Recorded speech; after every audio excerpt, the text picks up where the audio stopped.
ये video UPPSC, UPPCL, BPSC, नीलेट scientist, Sameer scientist, जितने भी आने वाले एग्जाम हैं उन सब के लिए बहुत ही इम्पोर्टेंट है।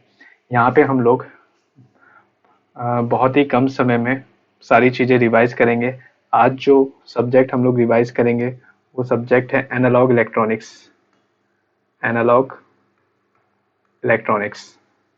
सो एनालॉग इलेक्ट्रॉनिक्स को हम जल्दी से जल्दी रिवाइज करेंगे यहाँ पे। और प्लीज़ सब्सक्राइब एंड लाइक, जिससे आप इस चैनल के थ्रू अपना सारा का सारा सब्जेक्ट जल्दी से जल्दी रिवाइज कर सकें। ठीक है, चलिए स्टार्ट करते हैं। सबसे पहला है कि एक टेबल है, इस टेबल में हाफ वेव रेक्टिफायर है, centre tap, full wave rectifier है और ब्रिज रेक्टिफायर है। तो इसमें हम लोग ये देखते हैं कि इसका जो वैल्यू है वो क्या होता है। तो VDC, अगर DC वैल्यू की बात करें तो VM बाई पाई होता है हाफ वेव के लिए। फुल वेव के लिए 2 VM बाई पाई ही होता है और ब्रिज के लिए भी 2 VM बाई पाई ही होता है। अगर मैं VRMS की बात करूं तो VM बाई 2 होता है। और अगर मैं सेंटर टेप की बात करूं तो VM बाई रूट 2 होता है और ब्रिज की बात करूं तो VM बाई रूट 2 ही होता है। अगर रिपल फैक्टर की अगर मैं बात करूं, रिपल फैक्टर का मतलब क्या होता है? रिपल फैक्टर का मतलब होता है किसी डीसी में एसी कंपोनेंट कितना है। तो किसी डीसी में अगर एसी कंपोनेंट मुझे बताना है तो उसका जो वैल्यू होता है हाफ वेव रेक्टिफायर का 1.21 होता है, सेंटर टेप के लिए 0.48 होता है और ब्रिज के लिए 0.48 होता है।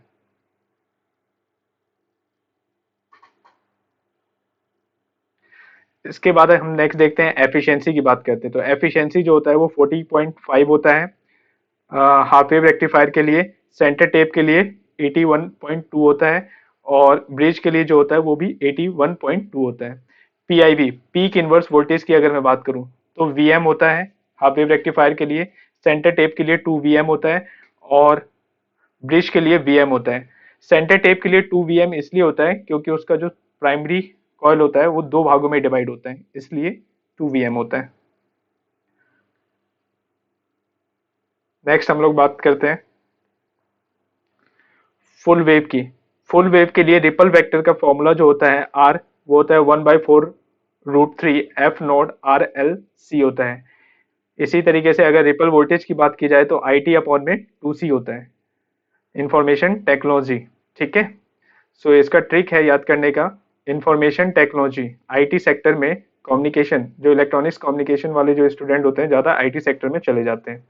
Half wave rectifier, half wave rectifier ripple factor क्या होता है 1/4√3 F0 RL C और इसका जो वैल्यू होता है वो क्या होता है IT अपॉन C होता है। यानी कि ऊपर वाले फॉर्मूले से नीचे बस 2 से मल्टीप्लाई कर देना है। ये सारे के सारे जो फॉर्मूलेज हैं डायरेक्ट फॉर्मूलेज पूछे गए हैं इन सारे एग्जाम्स में। इसको अगर 2 की स्पीड में अगर देखेंगे तो आपका जल्दी से जल्दी रिवाइज हो जाएगा। नेक्स्ट देखते हैं नेगेटिव क्लैम्पर के बारे में। पॉजिटिव क्लैम्पर पहले देखते हैं। तो पॉजिटिव क्लैम्पर में जो सर्किट होता है वो एक डायोड होता है। डायोड इसमें ऊपर की तरफ होता है, याद करने के लिए ऊपर भगवान होते हैं। तो पॉजिटिव थिंकिंग वाले क्या होते हैं, भगवान पे बिलीव करते हैं, गॉड पे बिलीव करते हैं, तो डायोड ऊपर की तरफ रहेगा और इसमें क्लैम्पर जो होता है वो ऊपर की तरफ रहता है, ठीक है। तो इसका जो इक्वेशन होता है, वी आउटपुट वोल्टेज जो होता है वो इनपुट वोल्टेज प्लस में वी एम पीक वोल्टेज होता है। ये जस्ट इक्वेशन और ये सर्किट याद रखना है आपको क्योंकि ये डायरेक्ट एग्जाम में पूछे गए हैं। इसके बाद यहाँ पे नेगेटिव क्लैम्पर की बात की जाए तो नेगेटिव क्लैम्पर जो होते हैं इसमें क्या होगा, नेगेटिव क्लैम्पर में डायोड जो होता है वो नीचे की तरफ होता है, ठीक है। डायोड नीचे की तरफ होता है और इसका जो फॉर्मूला होता है V out equals to V in minus में वी एम होता है, ठीक है। नेक्स्ट अगर हम बात करें वोल्टेज डबलर की बात करते हैं। तो वोल्टेज डबलर में क्या होता है, वोल्टेज डबलर डबलर में बेसिकली वोल्टेज जो होता है वो ट्वाइस हो जाता है वीएम के। इसका जो सर्किट होता है, पहला जो सर्किट होता है ये वाला सर्किट, ये पॉजिटिव क्लैम्पर का सर्किट होता है और दूसरा वाला जो सर्किट ये वाला सर्किट होता है ये नेगेटिव पीक डिटेक्टर का होता है। तो इन दोनों सर्किट को जोड़ के हम लोग क्या बनाते हैं, वोल्टेज डबलर बनाते हैं। यानी इसका मतलब क्या है, वोल्टेज डबल हो जाता है। एक क्वेश्चन आया था इस पे, क्या क्वेश्चन आया था कि वोल्टेज डबलर में कितने डायोड और कितने कैपेसिटर लगे हुए हैं। तो कितने डायोड लगे हुए हैं, 2 डायोड और 2 इसमें कैपेसिटर लगे हुए हैं। फिर इसके बाद बात करते हैं common base. Common base, common ammeter और कॉमन कलेक्टर की। कॉमन बेस में जो फेज एंगल होता है 0 डिग्री होता है, कॉमन एमीटर पे 180 डिग्री होता है और कॉमन कलेक्टर पे 0 डिग्री फेज एंगल होता है। कॉमन बेस का जो एप्लीकेशन होता है, हाई फ्रीक्वेंसी में एप्लीकेशन यूज किया जाता है इसे, और इसका जो ये है बेसिकली इसका जो कॉमन कलेक्टर की अगर हम बात करें तो कॉमन कलेक्टर में यूनिटी वोल्टेज गेन होता है। यानी कि अगर हमें ये सुन के लग रहा है कि कॉमन कलेक्टर है करंट आएगा, तो करंट इसमें यूनिटी नहीं होता, इसमें यूनिटी क्या होता है, वोल्टेज गेन होता है। तो डायरेक्टली पूछा गया है।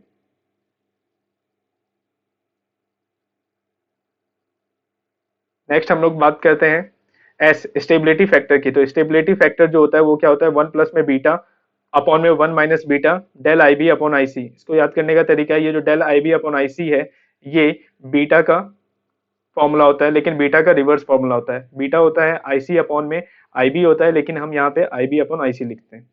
इसके बाद अगर beta not equals to infinity है और अल्फा जो करंट गेन है लेस देन वन है, देन ऑलवेज हम लोग थेनविन यूज करेंगे। तो ये वाला सर्किट बहुत मोस्ट पॉपुलर है। यहाँ पे ये R1 है, ये R2 है, ये RC है, ये RE है, ठीक है, ये VCC है। तो ये वोल्टेज डिवाइडर सर्किट है। इसमें VTH निकालने का जो फॉर्मूला है वो VTH इक्वल्स टू क्या होता है, R2 अपॉन में R1 प्लस R2 इंटू में क्या होता है, VCC होता है, ठीक है। तो VTH इक्वल्स टू क्या हो जाएगा, VTH इक्वल्स टू यहाँ से निकाल लेंगे, और RTH इक्वल्स टू क्या होता है, R1 प्लस R2 होता है। now इसके बाद देखें तो मोर स्टेबल, जितना स्टेबल सर्किट होगा वो इस चीज पे डिपेंड करता है कि उसमें कितने सारे कंपोनेंट्स लगे हुए हैं। नेक्स्ट हम लोग बात करते हैं थर्मल रनवे की। थर्मल रनवे क्या होता है, थर्मल रनवे इंक्रीज करता है in temperature increase the collector current. तो थर्मल रनवे क्या होता है, अगर टेम्परेचर इंक्रीज करने से उसका जो कलेक्टर करंट है वो भी इंक्रीज हो जाता है। नेक्स्ट बात करते हैं थर्मल रेजिस्टेंस थीटा की। थीटा जो होता है वो क्या होता है, टीजे जंक्शन टेम्परेचर माइनस में टीए एम्बिएंट टेम्परेचर अपॉन में पावर डिसिपेशन होता है। इसका यूनिट कई बार एग्जाम में पूछा है, कूलम पर वॉट होता है। To avoid the thermal runaway को अवॉइड करने के लिए डेल पीसी अपॉन में del T I less than equal to होना चाहिए डेल पी डी अपॉन में टीजे के। इसका मतलब क्या है, इसका मतलब ये जैसे फोन है, फोन हीट जो रिलीज करता है वो हमेशा लेस देन होना चाहिए इक्वल्स टू किसके, हीट डिसिपिएटेड के, जिससे हमारा फोन जो है वो जल्दी खराब नहीं होता है। इसके बाद VCE जो है वो लेस देन होना चाहिए VCC/2 के। ये कंडीशन है, कंडीशन पूछा जाता है कि थर्मल रनवे का कंडीशन क्या है, तो ये कंडीशन हमें पता होना चाहिए। इसके बाद करंट मिरर, करंट मिरर क्या है, करंट मिरर इक्वल्स टू होता है आई नोड डायरेक्टली प्रोपोर्शनल होता है किसके, एमीटर जंक्शन के। आई आउट अगर देखा जाए तो आई आउट इक्वल्स टू क्या होता है, बीटा अपॉन में बीटा प्लस टू आई रेफरेंस होता है, ठीक है। यहाँ पे टू दे रखा है ना, तो यहाँ पे 3 4 5 6 भी हो सकता है। जितने हम सर्किट लगाएंगे उतना ज्यादा ये वैल्यू बढ़ता रहेगा। फिर परसेंटेज रेगुलेशन, परसेंटेज रेगुलेशन क्या होता है, V no load voltage minus में वी फुल लोड वोल्टेज होता है, ठीक है, और अपॉन में वी फुल लोड वोल्टेज होता है। ये वी फुल लोड हमेशा नहीं लेते हैं, यहाँ पे वी नो लोड भी लेते हैं जब रेटेड वोल्टेज की बात की जाती है। तो रेटेड वोल्टेज यहाँ पे क्या है, यहाँ पे रेटेड वोल्टेज है फुल लोड। तो जब क्वेश्चन में फुल लोड गिवन होगा तो फुल लोड से डिवाइड करेंगे, और अगर नो लोड होगा तो नो लोड से डिवाइड करेंगे। नेक्स्ट बात करते हैं BJT as a amplifier. BJT as a amplifier में हम लोग वोल्टेज गेन की बात करते हैं। वोल्टेज गेन का फॉर्मूला होता है एच एफ ई अपॉन में एच आई। एच एफ ई जो होता है वो बीटा के इक्वली होता है इनटू में आर सी, और इसको लिख सकते हैं R C parallel R L upon में आर ई डैश, जहां पे आर ई डैश क्या होता है, effective resistance at input of the transistor from emitter resistance R E. तो ये हम वोल्टेज गेन का फॉर्मूला बीजेटी में हम लोग यूज कर सकते हैं। इससे पहले जो हमने डिस्कशन किया था वो सारा का सारा बेसिक्स था एनालॉग का, अब हम बीजेटी में एंटर कर चुके हैं। नेक्स्ट हम लोग बात करते हैं बीजेटी में। ये एक बीजेटी है, इसमें एक एमीटर रेजिस्टेंस लगा हुआ है। तो ये एमीटर रेजिस्टेंस अगर नहीं होगा तो क्या होगा, गेन जो है वो इंक्रीज हो जाएगा और स्टेबिलिटी जो है वो डिक्रीज हो जाएगा। यानी कि आर ई क्या करता है, इसकी स्टेबिलिटी को इंक्रीज करता है। नेक्स्ट बात करते हैं कंडक्टेंस की, कंडक्टेंस जी की। तो कंडक्टेंस अगर जी की बात करें तो कंडक्टेंस जी बराबर क्या होता है, आईसी अपॉन में वीसीई होता है, ठीक है, आईसी अपॉन में वीसीई कंडक्टेंस डायरेक्ट पूछा गया है। अगर मैं increasing order of input impedance की बात करूं तो increasing order of input impedance में कैसे लिख सकता हूं, सबसे कम इनपुट इम्पीडेंस कॉमन बेस में होता है, देन कॉमन एमीटर में होता है, देन जेफेट में होता है, देन मोसफेट में होता है, ठीक है। और एक और ये पूछा जाता है, और एक और पूछा जाता है जो कॉमन बेस लेस देन है कॉमन एमीटर से, लेस देन है एमीटर फॉलोअर से, लेस देन है डार्लिंगटन पेयर से। अब यहाँ डार्लिंगटन पेयर को हम लोग सुपर बीटा सर्किट भी कहते हैं, ठीक है। और इसके बाद बात करते हैं Darlington pair high input impedance, ये हमें देता है, डार्लिंगटन पेयर जो होता है हाई इनपुट इम्पीडेंस देता है। अगर मैं इसकी बात करूं कि इसमें एक और टर्म है बूट स्ट्रैप। तो बूट स्ट्रैप क्या होता है? तो बूट स्ट्रैप क्या होता है? एमीटर वोल्टेज बाइस वोल्टेज पर डिपेंड करता है, ठीक है। तो डार्लिंगटन पेयर में ही इनपुट इम्पिडेंस को बढ़ाने के लिए कैपेसिटर जो लगाते हैं ना हम लोग, उसी को हम लोग क्या कहते हैं? बूट स्ट्रैप कहते हैं। इसके बाद बात करते हैं हम लोग करंट गेन की। तो करंट गेन बराबर फॉर्मूला क्या होता है? करंट गेन का फॉर्मूला होता है, करंट गेन इक्वल्स टू होता है माइनस एच एफ अपॉन में वन प्लस एच ओ ई होता है। एच एफ फिर से वही है, बीटा है, ठीक है। एच एफ बीटा है। वोल्टेज गेन अगर मैं निकालूंगा ए बी, तो करंट गेन को मल्टीप्लाई कर दूंगा लोड रेजिस्टेंस अपॉन में आर आई इनपुट रेजिस्टेंस से। ट्रांस कंडक्टेंस का फॉर्मूला होता है G M equals to I C upon में वी टी। इनपुट इम्पिडेंस का फॉर्मूला होता है R pi equals to H F E upon में जी एम होता है, is approximately equals to beta के ही होता है, ठीक है, एच एफ ई जो वैल्यू होता है।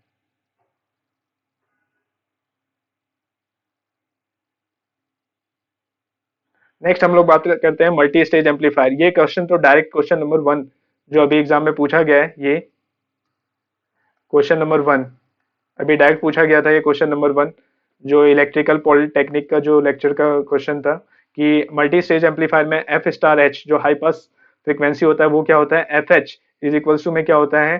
टू का पावर वन बाई एन होता है, माइनस में वन होता है। ये जो वन बाई एन है, एन जो होता है वो नंबर ऑफ स्टेज को दिखाता है। इसी तरीके अगर लो पास फिल्टर की बात करें तो लो पास फिल्टर का फॉर्मूला होता है एफ एल अपॉन में अंडर रूट ऑफ टू का power one by N minus one. Now Darlington, Darlington कैसे कनेक्टेड होता है? तो डार्लिंगटन कैसे कनेक्टेड होता है? डार्लिंगटन पेयर जो कनेक्टेड होता है वो क्या होता है? Cascade of the two common collector से कनेक्टेड होता है। इसी तरीके से कैस्कोड जो है वो कैस्कोड क्या होता है? Common emitter and common base में कनेक्टेड होता है। अच्छा, अगर मैं ट्रिक की बात करूं, इसको ट्रिक कैसे याद कर सकते हैं मल्टी स्टेज एम्पलीफायर में हाई पास के लिए? तो हाई पास में हाई हाई की बात कर रहे हैं तो मल्टीप्लाई होगा, जो टर्म है वो क्या होगा? मल्टीप्लाई होगा, ये टर्म मल्टीप्लाई हो रहा है, ठीक है ना। और अगर लो पास की बात करें तो टर्म क्या हो जाएगा? डिवाइड में हो जाएगा, टर्म डिवाइड में हो जाएगा। नेक्स्ट हम लोग बात करते हैं नेक्स्ट फॉर्मूला की, कॉमन सोर्स। कॉमन सोर्स में वोल्टेज गेन का फॉर्मूला होता है minus G M into R D upon one plus G M into R S. इसी तरीके से कॉमन एमीटर में होता है formula G M into R C one plus में G M into R E. अगर सीरीज रेजिस्टेंस जीरो है तो ए बी इक्वल्स टू क्या हो जाएगा? Minus G M into R D, और A B equals to common emitter में क्या हो जाएगा? जी एम इंटू में आर एल। इसके बाद हम लोग बात करते हैं मिलर थ्योरम के। मिलर थ्योरम होता क्या है? मिलर थ्योरम ये बताता है कि बेसिकली जो कैपेसिटर लगा हुआ है सर्किट में उसका आउटपुट में कितना इन्वॉल्वमेंट है और इनपुट में कितना इन्वॉल्वमेंट है। तो अगर मैं इनपुट के इन्वॉल्वमेंट की बात करता हूँ तो सी जी डी, कोई अगर जी डी ब्लॉक में रहता है तो वो याद कर सकता है सी जी डी वन माइनस में ए बी जो होता है वो वोल्टेज गेन होता है। इसी तरीके से आउटपुट का जो फॉर्मूला होता है C M equals to C G D one minus में वन बाई ए बी होता है। अगर मैं ओवरऑल गेन की बात कर सकता हूँ तो सी आई इक्वल्स टू क्या होता है? सी जी एस वन माइनस में सी जी डी वन माइनस में ए बी होता है। तो ये डायरेक्ट फॉर्मूला पूछा गया एग्जाम में। नेक्स्ट अगर मैं इसी का रेजिस्टेंस का अगर मैं बात करूं कि रेजिस्टेंस के केस में इसका फॉर्मूला क्या हो जाएगा, तो रेजिस्टेंस के केस में कुछ नहीं करेंगे, ये वाला जो टर्म है, ये वाला जो टर्म है वो डिवाइड में आ जाएगा बस। नेक्स्ट हम लोग बात करते हैं लार्ज सिग्नल करंट गेन की। लार्ज सिग्नल करंट गेन को अल्फा से डिनोट करते हैं, जिसका फॉर्मूला होता है बीटा इंटू गामा होता है, ठीक है। नाउ यहाँ पे बीटा जो होता है वो बेस ट्रांसपोर्टेशन फैक्टर होता है और जो गामा जो होता है वो एमीटर एफिशिएंसी रेशियो होता है। नाउ नेक्स्ट अगर हम लोग बात करें,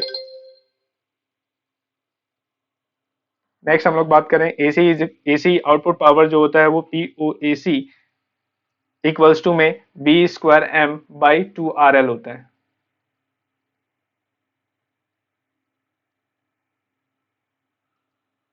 जिसमें यहाँ पे ये हम लोग एसी आउटपुट पावर की बात करें तो P O A C equals to V M square upon में टू आर एल होता है। आर एल जो यहाँ पे लोड रेजिस्टेंस है, डायरेक्ट पूछा गया है।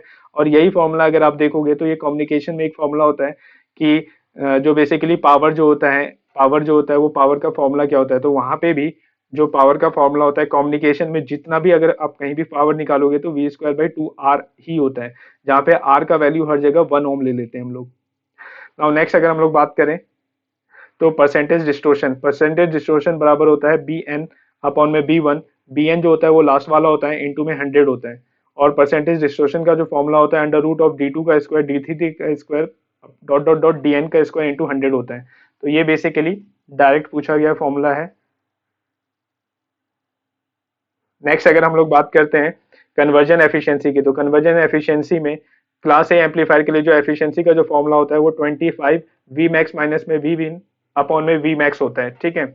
अगर मैं क्लास बी का बात करूं तो एफिशिएंसी इक्वल टू होता है pi by 4 V M by V C C into में 100 होता है। अगर मैं बात करूं तो क्लास क्रॉस ओवर डिस्टोर्शन किस में होता है, क्लास बी एम्पलीफायर में ही class crossover distortion phenomena होता है। अगर मैं बात करूं नेक्स्ट क्लास सी एम्पलीफायर में, क्लास सी एम्पलीफायर में ड्यूटी साइकिल का फॉर्मूला होता है पल्स विड्थ अपॉन में टाइम पीरियड इनटू में 100 होता है। Class C is use to turn power amplifier and radio frequency amplifier में यूज किया जाता है, ठीक है। नाउ ये चार्ट हमें याद होना चाहिए, इस चार्ट से डायरेक्ट क्वेश्चन पूछा जाता है। क्लास ए का जो एफिशिएंसी होता है 50% होता है, और क्लास बी का जो एफिशिएंसी होता है 78.5% होता है, और इसका जो फिगर ऑफ मेरिट होता है 0.4 होता है, फिगर ऑफ मेरिट, ठीक है। ए बी का जो होता है वो 50 से 78 के बीच होता है, और सी का जो होता है वो ग्रेटर देन 90 होता है। अगर मैं फीडबैक एम्पलीफायर की बात करूं तो फीडबैक एम्पलीफायर में A F equals to A one plus में ए बीटा होता है फॉर्मूला। ये वही फॉर्मूला है जो हम लोग कंट्रोल सिस्टम में भी पढ़ते हैं, कंट्रोल सिस्टम में। और नेक्स्ट अगर हम लोग बात करें, वी आउट इक्वल्स टू होता है we input A one plus में ए बीटा होता है। अगर बीटा बहुत ही ज्यादा ग्रेटर देन है 1 से तो A F equals to 1/1 beta हो जाएगा। अगर मैं लूप गेन की बात करूँ तो लूप गेन जो होता है वो माइनस ए बीटा होता है, और रिटर्न डिफरेंस जो होता है जिसे हम डी से डिनोट करते हैं इक्वल्स टू 1 प्लस में ए बीटा होता है। ये भी डायरेक्ट पूछा गया।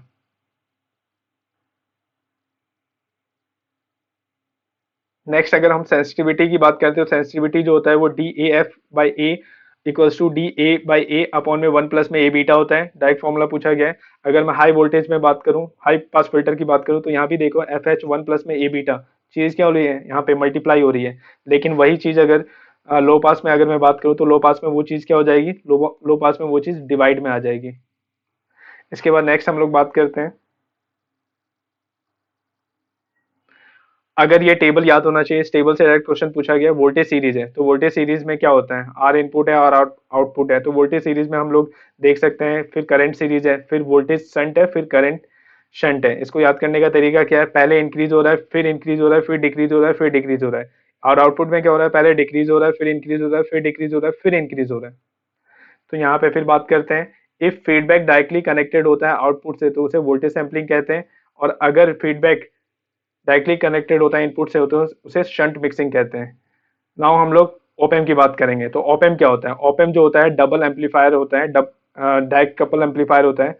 इसका जो फॉर्मूला होता है, पहला formula V output equals to A C V C plus में एडी वी डी होता है, जहाँ पे एडी क्या होता है, एडी जो होता है V output upon V input होता है, और वीडी क्या होता है, VD equals to V one minus V two होता है, डिफरेंस है ना, सब्सट्रैक्ट हो जाएगा। वीसी क्या होता है, वीसी वीसी होता है कॉमन, कॉमन है ना तो ऐड हो जाएगा, ठीक है। पहला वाला जो पोर्शन है ना, पहला वाला जो पोर्शन था इसमें उसको नॉइज कहते हैं, और दूसरा वाला जो पोर्शन है ना, दूसरा वाला पोर्शन उसको हम लोग एक्चुअल इनपुट कहते हैं। नेक्स्ट हम लोग बात करते हैं सीएमएमआर की, कॉमन मोड रिजेक्शन रेशियो। ये होता है एडी अपॉन एसीएम। याद रखने का तरीका ये है कि क्वेश्चन में एसीएम हमेशा कम ही गिवन होगा। फिर हम लोग परसेंटेज एरर की बात करते हैं, तो परसेंटेज एरर क्या है, ए सी बी सी अपॉन में एडी बी डी होता है, इंटू में 100 होता है। लेकिन अगर मैं बात करूँ यहाँ पे ए सी बी सी की, इस इसकी बात करूँ तो इसका जो वैल्यू, इसका जो फॉर्मूला होता है सी एम आर होता है, तो सी एम आर आर हो जाएगा, इंटू में क्या हो जाएगा, वी डी हो जाएगा, वी सी हो जाएगा, इंटू में 100। तो ये परसेंटेज एरर का फॉर्मूला है।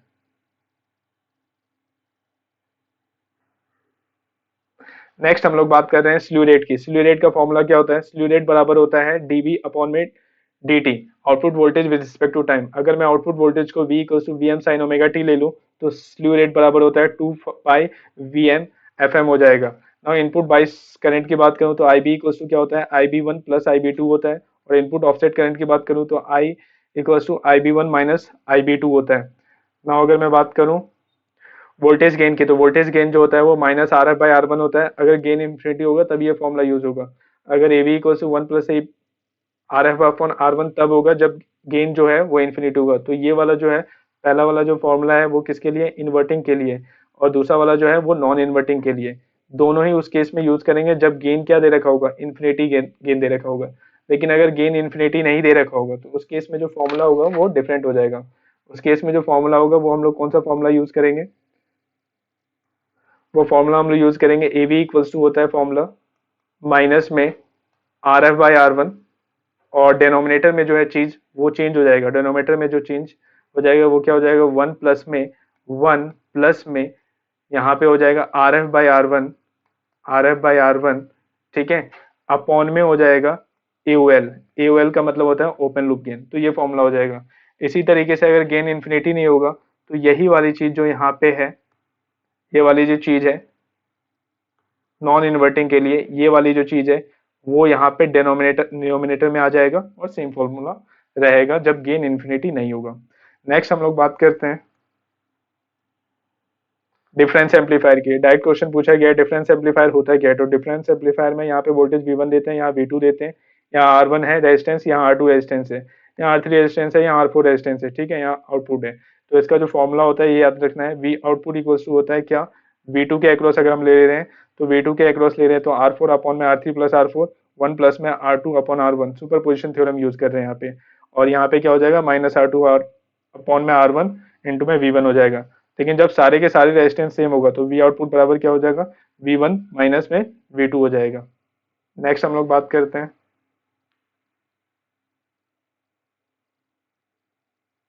अगर R1 equals to R1 upon R2 equals to R3 upon R4 है, तो ये कंडीशन कहते हैं, इस कंडीशन को कहते हैं जीरो नॉइज या फिर इनफाइनाइट CMMR, क्योंकि हमें infinite common mode rejection ratio चाहिए होता है। अब बात करते हैं इंटीग्रेटर की और डिफरेंशिएटर की। इंटीग्रेटर लो पास फिल्टर के लिए यूज किया जाता है, कैसे पता चलेगा, कैपेसिटर जो होगा वो आउटपुट पे लगा होगा। इसी तरीके से डिफरेंशिएटर में रेजिस्टेंस जो है वो आउटपुट पे लगा होगा। इसका फॉर्मूला आउटपुट का जो होता है वो इंटीग्रेटर है इसलिए इंटीग्रेशन कर रहे हैं, और इसका जो फॉर्मूला होगा उसमें क्या करेंगे, डिफरेंशिएशन करेंगे। तो डिफरेंशिएशन में फॉर्मूला क्या हो जाता है, डिफरेंशिएशन में फॉर्मूला हो जाता है वी आउटपुट इक्वल्स टू होता है क्या, R C D V upon में क्या हो जाएगा डी टी, डिफरेंशिएशन में। नेक्स्ट हम लोग बात करते हैं एफ एच। एफ एच का जो फॉर्मूला होता है वो क्या होता है, वन अपॉन में two pi F R C होता है। अगर मुझे हाई पास के लिए निकालना हो फ्रीक्वेंसी तो ये फॉर्मूला होता है। नाउ लॉगरिथम एम्पलीफायर की बात करते हैं। Logarithm amplifier V output equals to क्या होता है, eta V T L N V I upon में आई नोड आर होता है। तो यहाँ पे जो डायोड है वो इसमें फीडबैक में लगा होता है, डायरेक्ट फॉर्मूला पूछा गया है। नाउ नेक्स्ट हम लोग स्मिथ ट्रिगर की बात करते हैं। तो स्मिथ ट्रिगर क्या होता है, स्मिथ ट्रिगर जो है वो बाइस्टेबल सर्किट होता है और ये कन्वर्ट करता है इरेगुलर शेप को into a square shape circuit में। नेक्स्ट अगर हम लोग बात करें V T H equals to क्या होता है, beta V sat equals to होता है R two upon R one plus R two. ये बीटा का वैल्यू होता है, ये बीटा का वैल्यू होता है बेसिकली। इसी तरीके से अगर मैं वी सेट जो है वो नेगेटिव के लिए फाइंड आउट करूं तो बस साइन नेगेटिव आ जाएगा, यहाँ पे साइन क्या हो जाएगा, नेगेटिव हो जाएगा। तो ये जो पहला वाला है वो अपर थ्रेशोल्ड के लिए फॉर्मूला था और ये वाला जो है वो लोअर थ्रेशोल्ड के लिए फॉर्मूला है। नेक्स्ट हम लोग इसका डायग्राम देखते हैं। इसके डायग्राम में एक डायोड लगा होता है, ठीक है, ये वी इनपुट है, ये R2 है, ये R1 है जो फीडबैक में लगा होता है। तो अगर मैं इनपुट नेगेटिव देता हूँ तो इसका जो बेसिकली जो ग्राफ बनता है वो एंटी क्लॉकवाइज डायरेक्शन में बनता है। डायरेक्ट क्वेश्चन पूछा गया। नाउ स्क्वायर वेव जनरेटर और द अस्टेबल मल्टी वाइब्रेटर जो है वो क्या होता है, तो स्क्वायर वेव जनरेटर जो अस्टेबल मल्टी वाइब्रेटर है उसका जो डायग्राम होता है ये होता है। इसके बाद रेजिस्टेंस इसमें फीडबैक में लगा होता है, R1 R2 यहाँ पे लगा हुआ है, यहाँ कैपेसिटर लगा होता है, ठीक है। इसका जो फॉर्मूला होता है T equals to two R C L N one plus beta, one minus में बीटा होता है, जहाँ पे बीटा का value R2 upon R1 plus R2 होता है। और मोनोस्टेबल की बात करें तो मोनोस्टेबल में formula T equals to R C L N one upon में वन माइनस बीटा होता है। तो यहाँ पे हम डिफरेंस देख सकते हैं, क्या डिफरेंस है यहाँ पे बेसिकली टू भी हट गया है, ये वाला जो टू है वो भी हट गया है। और अगर मैं दूसरी बात करूँ ये जो न्यूमिनेटर में था वो भी यहाँ पे हट गया है मोनोस्टेबल में। नेक्स्ट फॉर्मूले की बात करते हैं।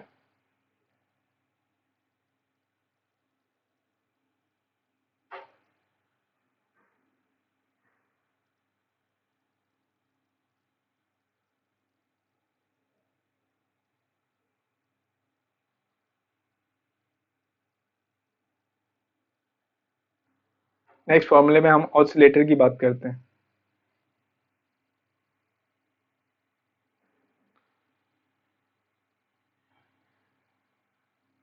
बट ऑसिलेटर से हम 565 फेज लॉग लूप की बात करते हैं जिसका फ्रीक्वेंसी का फॉर्मूला होता है वन अपॉन में four R T C T होता है, ठीक है, four R T C T होता है।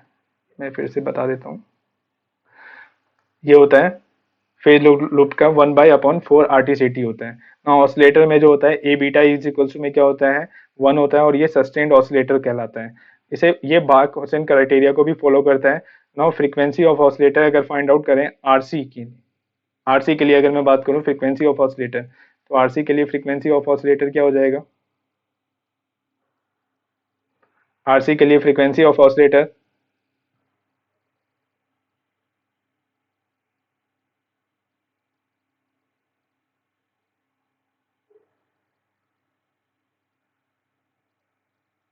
यस, तो फ्रीक्वेंसी का जो फॉर्मूला होता है 1/2 पाई RC √6 होता है, और बीटा का वैल्यू -1/29 होता है फॉर ऑसिलेटर के लिए, ठीक है ना।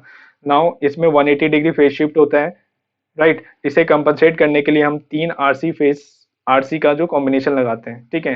नेक्स्ट हम लोग बात करते हैं वीन ब्रिज ऑसिलेटर की। वीन ब्रिज ऑसिलेटर में जो फॉर्मूला होता है वो क्या होता है, ये होता है फ्रीक्वेंसी 1/2 पाई √C1 C2 R3 R4 होता है। R3 R4 इक्वल्स टू, अगर R है तो C, और C1 C2 equals to C है, तो ये फॉर्मूला कन्वर्ट होता है F equals to 1/2 pi RC के, जहाँ पे बीटा 1/3 होता है और R2 greater than equals to twice of R1 होता है। यहाँ पे ये जीरो फेज शिफ्ट होता है, जैसे वहां पे पीछे हमने 180 डिग्री फेज शिफ्ट देखा था, बट बीन ब्रिज ऑसिलेटर में जो होता है वो फेज शिफ्ट जो होता है इसमें जीरो होता है, ठीक है। इसके बाद हम बात करें लैग ऑसिलेटर की, एलसी ऑसिलेटर की। तो एलसी ऑसिलेटर में क्या होता है, फ्रीक्वेंसी ग्रेटर देन और 20 किलो हर्ट्ज की बात करते हैं हम लोग, लेकिन इससे पहले जो हमने फ्रीक्वेंसी बात किया था वीन ब्रिज का, वो फ्रीक्वेंसी लेस देन 20 के लिए यूज होता है, ठीक है। नाउ इसमें अगर हम लोग बात करें तो इसमें फ्रीक्वेंसी जो होता है 1/2 पाई L C इक्विवेलेंट, कैसे याद रखें, एल सी आ रहा है तो सी इक्विवेलेंट का फॉर्मूला हम लोग इसमें यूज करते हैं। नेक्स्ट ऑसिलेटर की बात करें तो हार्टले ऑसिलेटर होता है। हार्टले ऑसिलेटर में क्या होता है, रेडियो फ्रीक्वेंसी ऑसिलेटर भी कहते हैं इसमें। इसमें एच आ रहा है ना, एच ऐसा यूनिट होता है इंडक्टर का, इसलिए यहाँ पे एल जो होता है एल का इक्विवेलेंट फाइंड आउट करते हैं 1/2 पाई √C इक्विवेलेंट। तो यहाँ पे एल इक्विवेलेंट L1 + L2 होता है। लास्ट बात करते हैं हम लोग रिलैक्सेशन ऑसिलेटर की। तो ये नॉन साइनोसॉइडल इनपुट देता है, तो एग्जाम में पूछा भी गया था कि कौन नॉन साइनोसॉइडल इनपुट देता है, वो कौन देता है, रिलैक्सेशन ऑसिलेटर देता है, इसे स्वीप सर्किट भी कहते हैं इसे। नेक्स्ट हम लोग बात करते हैं टाइमर की। टाइमर, टाइमर में सबसे पहला टाइमर कौन सा आता है, सबसे पहले टाइमर की बात करें तो मोनोस्टेबल टाइमर आता है। तो मोनोस्टेबल में पहला पल्स विड्थ की बात करते हैं। पल्स विड्थ का फॉर्मूला होता है 1/1 RC होता है। इसका एप्लीकेशन क्या होता है, पल्स स्ट्रिचिंग में यूज करते हैं। जो मोनोस्टेबल होता है उसमें एक स्टेबल स्टेट होता है, इसमें एक स्टेबल स्टेट होता है, और एक जो होता है वो क्वासी स्टेबल स्टेट होता है। लेकिन अगर मैं वही चीज अगर इसमें बात करूं अनस्टेबल में, तो दोनों ही क्वासी स्टेबल स्टेट होते हैं, ठीक है। तो इसमें ट्रिगरिंग की जरूरत नहीं होती, बट मोनोस्टेबल में ट्रिगरिंग की जरूरत होती है। नाउ अनस्टेबल का जो फॉर्मूला होता है वो क्या होता है, अनस्टेबल का फॉर्मूला होता है F equals to 1/0.69 R1 C1 plus R2 C2 होता है। अगर मैं ड्यूटी साइकिल की बात करूं तो ड्यूटी साइकिल का फॉर्मूला होता है T equals to 0.693 RA plus twice of RB into C होता है, ठीक है। अगर मैं, सॉरी, ये ड्यूटी साइकिल का फॉर्मूला नहीं होता है, ये जो टाइम पीरियड का जो फॉर्मूला है, सेकंड वाला जो टाइम पीरियड का जो फॉर्मूला होता है, ये तब यूज करते हैं जब एक कैपेसिटर क्वेश्चन में गिवन होता है, ठीक है। और ये वाला फॉर्मूला तब यूज करते हैं जब दो कैपेसिटर क्वेश्चन में गिवन होगा, ठीक है। नाउ नेक्स्ट हम लोग बात करते हैं ड्यूटी साइकिल की। जो ड्यूटी साइकिल का फॉर्मूला होता है RA प्लस RB अपॉन में RA plus twice of RB into 100। इसका एप्लीकेशन कहाँ पे है, इसका एप्लीकेशन स्क्वायर वेव में जनरेटर में हम लोग यूज करते हैं। तो बेसिकली हमने यहाँ पे क्या डिस्कशन किया है, पूरा का पूरा एनालॉग कम से कम समय में हमने यहाँ पे डिस्कशन किया है, ठीक है। So this is first time when we have done the whole discussion in completely in 29 minutes approx, ठीक है। तो ऐसे ही करके हम लोग रिवाइज करेंगे सारे के सारे सब्जेक्ट्स, जिससे जल्दी से जल्दी हम लोग सारा रिवाइज कर लें और एग्जाम में वो हेल्प हो जाए, ठीक है। So if so please subscribe this channel and like this channel. Thank you.